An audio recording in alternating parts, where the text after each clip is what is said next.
میں پرسنلی یہ سمجھتا ہوں کہ ہم نے اپنی نسلوں کو جھوٹ پہ پالا ہے اور اس سے زیادہ خطرناک بات ہو کوئی اس سے ہوتا یہ ہے کہ اگر میری نسل نے جو غلطیاں کی ہیں اگر میں ان کو ریکارڈ پہ نہیں لاؤں گا تو میری آئندہ نسل بھی وہی غلطیاں کرے گی. جو کچھ ہم نے بنگالیز کے ساتھ کیا، میں تازہ چھوٹی سی مثال، آئی واز گرون اپ جب ہم نے مشرقی پاکستان کو بنگلہ دیش بنتے ہوئے دیکھا ہے. وہ بہت ایک دردناک ایکسپیرینس تھا، لیکن اس کو کیسے ہم نے ڈسٹارٹ کیا. مثال کے طور پہ یحییٰ خان کی بدکاری اور ہندو بنیے کی سازش، سارا ملبہ ان دو چیزوں پہ ڈال کے ہم نے حقائق چھپائے. ٹھیک، اس کا نقصان یہ ہے کہ آنے والے لوگ جو بعد میں آئے وہی غلطیاں ریپیٹ کر رہے ہیں.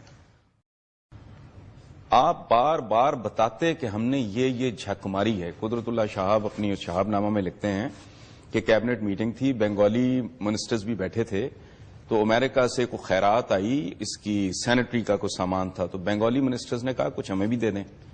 تو کہہ مار کے مغربی پاکستان کے جو بڑے بڑے پیٹوں والے اور مونچھوں والے وزراء تھے، انہوں نے کہا کہ تمہیں تو باتھ روم کی ضرورت ہی نہیں ہے، تم تو کیلوں کی گاچ یعنی کیلوں کے جھنڈ کے پیچھے بیٹھ کے بھی گزارا کر سکتے ہو. This is how they used to ridicule them. جب تک اپنی منجی کے نیچے ڈانگ نہیں پھیریں گے نا تو آپ کی نسلوں کو پتہ نہیں چلے گا کہ ہمارے بزرگوں نے کیا کیا حماقتیں کی تھیں، اور وہی حماقتیں وہ ریپیٹ کریں گے. اور دوبارہ جو حماقتیں اگر ہم بلوچستان میں دیکھیں موجودہ وقت میں، وہی حماقتیں ہم دوبارہ ریپیٹ کر رہے ہیں. اسی لیے نا کہ اگر آپ نے ریکارڈ اپنا درست رکھا ہوتا، تاریخ کو آپ نے مس کیا، تاریخ آپ کو مس کر رہی ہے. میرا عربز کے ساتھ بڑا انٹریکشن رہا ایک زمانے میں. تو ایک پاکستانی ڈاکٹر تھے بڑے ہی سینئر، تو انہوں نے کہا کہ جب ہماری حکومت تھی اسپین پہ تو عربز ہنس پڑے کھلکھلا کے. اس نے کہا تمہاری کب تھی، تم کون ہو؟ وہ عربز کی حکومت تھی. بھائی you have come from the sub continent, تم پاکستان سے آئے ہو، اتنے سال پہلے تک تم ہندوستان کہلاتے تھے، تمہارا اسپین کے ساتھ کیا تعلق ہے؟ یہاں ہمیں بتایا جاتا ہے ایک عجیب و غریب باتیں کرتے ہیں. ایک گلی میں اکٹھے نہیں ہیں، مسلم امہ کا لفظ اتنی روانی سے. لیکن جو جمہوریت پہ بلیو کرتے ہیں اور جو لوگ اس کے چیمپئن ہیں وہ کہتے ہیں اس طرح کی باتیں کرنے والے مایوسی پھیلاتے ہیں. پھر کہتے ہیں کوئی رستہ تو دے.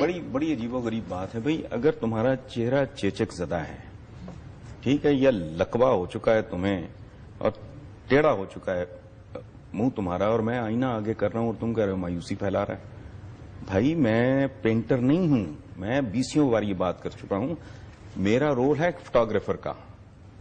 آپ اگر گندگی کے ڈھیر کے آگے مجھے کیمرہ پکڑا دیں کہ بناؤ، تو میں جو بناؤں گا وہ گندگی کا ڈھیر ہی ہوگا نا. بھائی گلستان ہوگا اگر، تو میں تصویر میں آپ کو پھول نظر آئیں گے.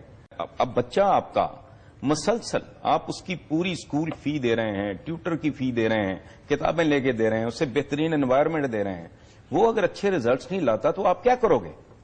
چوم چاٹ کے گود میں بٹھاؤ گے، تھپڑ مارو گے اسے، کچھ بھی نہ کرو گے. اتنا تو کرے گا نا باپ کہ وہ اس کا جو ریزلٹ کارڈ ہے یا ریزلٹ شیٹ جو بھی کہتے ہیں آج کل اس کو، وہ کہے گا بیٹا دیکھو میں تمہارے سارے اللے تللے اور اخراجات پورے کر رہا ہوں، تو بیٹا تمہیں شرم آنی چاہیے.